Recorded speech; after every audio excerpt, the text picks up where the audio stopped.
Hello, this is Del Denny of TBC Action Coach of Indiana, and I want to welcome you to the Indiana Business Spotlight Series. The purpose of the series is to help promote local Indiana business owners, because when small businesses succeed, well, we all succeed. And today we have a special guest. We have Jack Frisby here. Jack, welcome. Thank you. It's good to be here. Now, Jack, tell us a little bit about yourself. Well, I'm a sales guy, right? I love sales. I help people with sales. A lot of people who are in business hate sales. And so I exist basically to help them grow their businesses. I've been doing sales since I was about 30, which is a very, very long time ago. And moved into sales coaching and consulting. About 17 years ago, I started a business called Optimized Selling Solutions. And primarily what I've done over the last 17 years is I am essentially a fractional or part-time sales manager, sales leader for small businesses that are not large enough to have a full-time VP of sales or sales manager. So I come alongside them. I help them with sales process. I help them hold their salespeople accountable if they have salespeople. If they don't have salespeople, if it's a very small business, I work with that business owner to create their sales process. And then we have a kind of a done-for-you service also, where we actually set appointments for our clients with their ideal prospects. Fantastic. Now, if you were to do like a 60-second commercial and kind of do the features and benefits, what would you say? Yeah. So we work primarily with professional service providers, B2B professional service providers. And for most B2B professional service providers, so think accountants, attorneys, HR consultants, guys like you, business coaches, whole variety, marketing people. Most of these folks love what they do, but they didn't go into business because they love sales. And in fact, they hate sales. And so it gives them a lot of angst when they think about sales, they think about building their business. So we come alongside those people who are trying to do good work, trying to do their service, right? And we set appointments for them with their ideal prospects so they don't have to. We work with them to do that. And so our value proposition is we want our clients to really focus on the service they provide to their clients. Let us do all the heavy lifting in terms of getting appointments with their ideal prospects. And then they get to just kind of show up and have substantive conversations with their ideal prospects. Fantastic. Now, Jack, for your business, who is your ideal prospect? Who is your ideal client? Yeah, so it is a B2B professional service provider. So we have about 10 different categories. I won't bore you with all those right now. But again, people that think in terms of typically a sole proprietor who's trying to grow their business. They have expertise in a particular area, like they're an accountant, they're an outsourced CFO, they're an outsourced COO. They're a business coach like you guys. They maybe sell assessments. They're HR consulting. They're marketing. A small business attorney. These are all people that are professional service providers who are charging a fairly substantial amount for their services. And so the cost for them to really engage in business development is really high, because they're giving up time that they could be serving a customer. So the opportunity cost there justifies them, working with us. But yeah, anybody really who's a professional service provider who doesn't really know what to do to grow their business and who really doesn't want to do that stuff to grow their business is our ideal prospect. Fantastic. Now, there's a lot of business owners, like you said, that they don't like sales. They don't want to do sales, but sales are vital to any organization. Right. What advice would you give to a business owner that is struggling with sales? Yeah, so I would say outsource it to us. How's that for a plug? Well played. No, seriously. Yeah, so these are guys, again, my advice is, look, so the best way to get a conversation started with an ideal prospect, okay, whether you're using our service or not, best way to get a conversation started with an ideal prospect, bar none, is to get introduced to that prospect by someone who knows both parties. So my advice to a professional service provider is you must build relationships with people who already have relationships with the folks you want to serve. And we call those advocates, right? So if you're an accountant, build a relationship with an HR consultant. because you're both serving the same customer. You're not competing directly with each other. You might be competing for dollars, but you're not competing with each other. Get to know that HR consultant, and then use LinkedIn to look at, who does this person know that I could get introduced to? Who do I know that I could introduce them to? And develop that one-on-one relationship with a half a dozen or so of these advocates, and you will have a steady stream of conversations with your ideal prospects. Well, all we really do is we sort of take over that price. So it's a done for you service, right? So we've got that strategy in place, and then we're just sort of taking over the blocking and tackling of that process. But I mean, really, even a caveman can do it. I think human nature is we tend to overcomplicate things sometimes. Yeah. But we also tend to gravitate towards those things that we enjoy doing. So if you're an accountant, chances are pretty good you don't enjoy business development. So you're always going to struggle with that because it's not your favorite thing to do, right? And so focus on the stuff you love doing and outsource everything else. 4-Hour Work Week by Tim Keller. I think that's Tim Ferriss, sorry.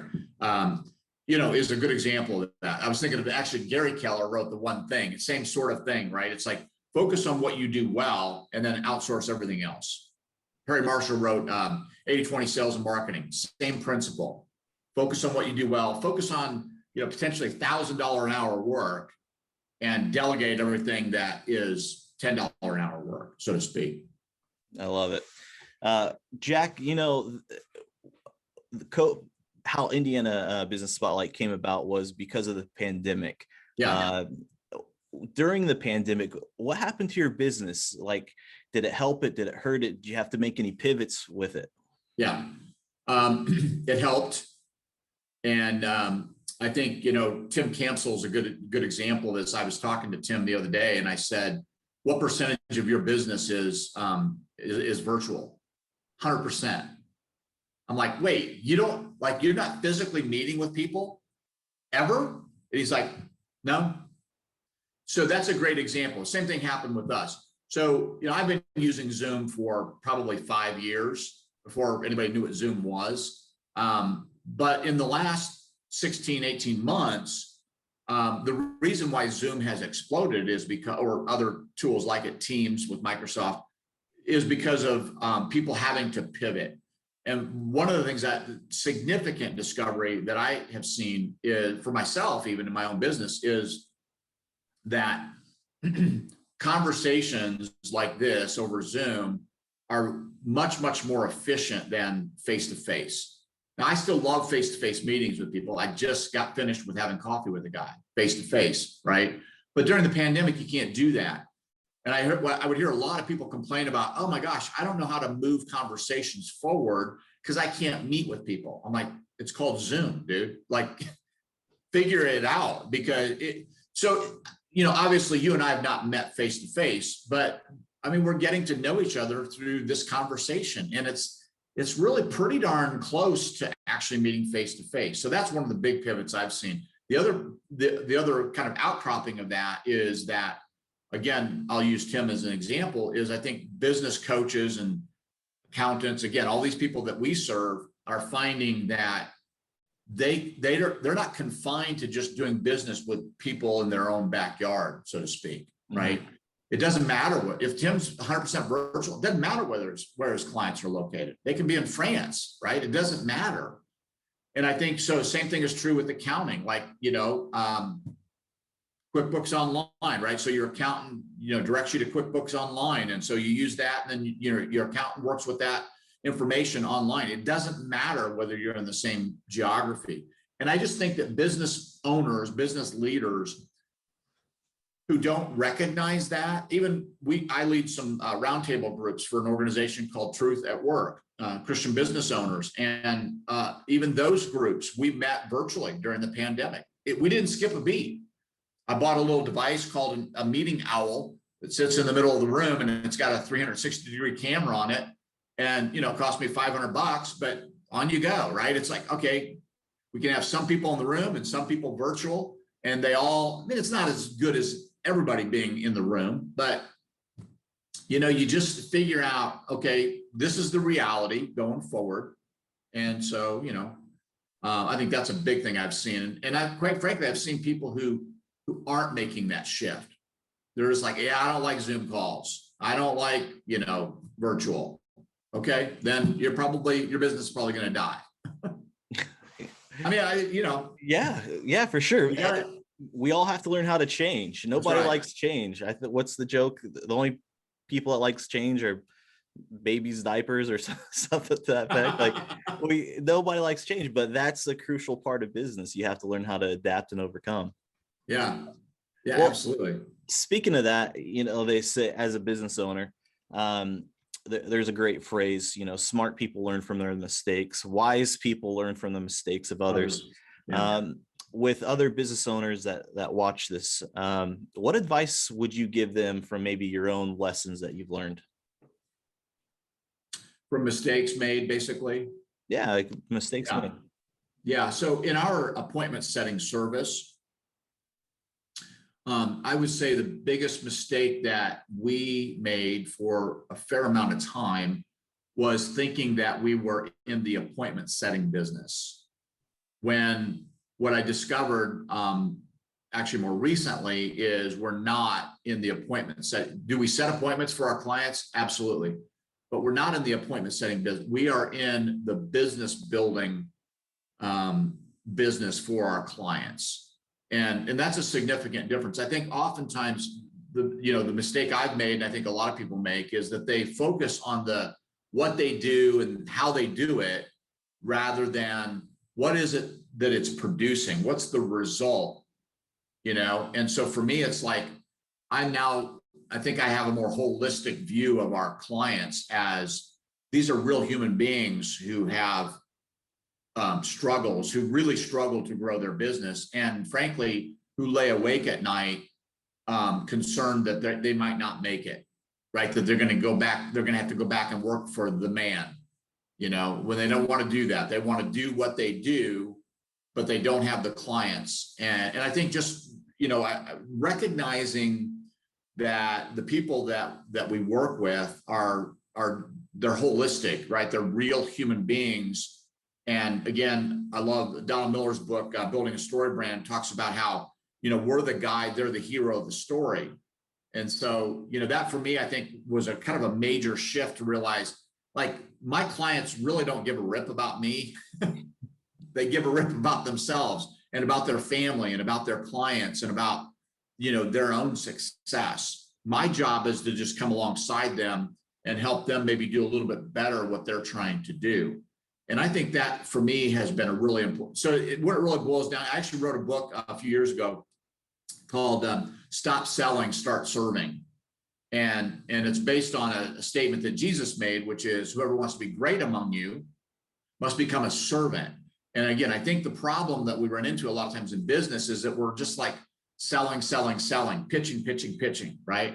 And so that's why I titled the book, just stop selling and start serving. Because when you serve people, and that's the desire of your heart, that's going to ooze through your pores. And people will respond positively. But nobody likes to be pitched. Nobody likes to be sold. And so when you're like pitching somebody, it's like, get away from me. Is there anything on the planet that's less emotionally engaging than being pitched by somebody? No. The answer is no. We hate that. Yeah. But we love to be served in an authentic way by somebody who's genuinely trying to serve us. And I think, so I get caught up in that, just like I think other people do, where it's like, okay, every client represents a certain income or a certain revenue point, right? We charge typically $1,000 a month for our service. It's like, okay, here's another one, here's another one, here's another one. You can get so caught up in that where you're trying to grow your revenue, you're just trying to survive, and you lose sight of the fact that, no, this is a real human being who lays awake at night worrying about whether his business is going to fail. I need to understand that. And I need to come alongside that person and help them be successful. And that's something I have to constantly remind myself of. I don't think it comes naturally for us. That's great advice. I love that. Jack, where can we find you at? Like, let's say I need your services. I need help with sales. Where do I go? Who do I contact? What do I do? Yeah. So probably the most straightforward way is to just shoot me an email, jack@optimizeselling.com, or just text me or call me. You know, I have a calendar app, so typically if you text me, then I'll shoot you my calendar app. But, you know, I just use my cell phone, 317-627-7647. You know, we have a website, optimizeselling.com. You know, I'm probably notorious for not keeping that up to date. It's not necessarily the best place for me to send people. So I would rather just, you know, engage in a conversation. So email. You can also connect with me on LinkedIn, Jack Frisby, and all my contact information is on LinkedIn as well. All right, fantastic. And we'll make sure that we put those links in the show notes as well to this video. Sure. Last question here. We always like to end on a high note.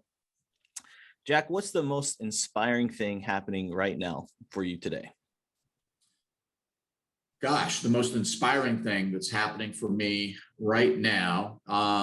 Well, this is going to be a personal thing. I have 4 kids. The range in ages from 34 down to 18. And my 18-year-old is finishing up a 6-month mission where she has been in Mexico and Colombia. And on Sunday, my wife and I fly to Mazatlan, Mexico, to watch her graduate from this 6-month-long experience that she's had. And I say that's really the most inspiring thing, because I look at this 18-year-old kid who left home. You know, we haven't seen her for almost 6 months, and man, she's just out there in the world just doing her thing. And it's just like, wow, you know, I think we could all take a lesson from that. I certainly can. And can't wait to see her. Can't wait to give her a big hug, because I haven't seen her for 5.5 months. But, you know, it gives me, I guess, you know, to be trite, I mean, it kind of gives me hope for the future that there are kids out there that are, you know, COVID be damned, right? I'm going to go to Mexico and I'm going to go to Colombia, and I'm just going to serve people. And, you know, it's pretty inspiring. That's very inspiring. We need more people serving like that. That's awesome. Well, yeah. Well, Jack, thank you so much for coming on the Indiana Business Spotlight. We appreciate your time. By all means, everyone that's watching this video, look Jack up, connect with him on LinkedIn. Awesome solutions that he provides. So this concludes our interview of the Indiana Business Spotlight. Jack, thank you so much. You're welcome. Thank you for having me.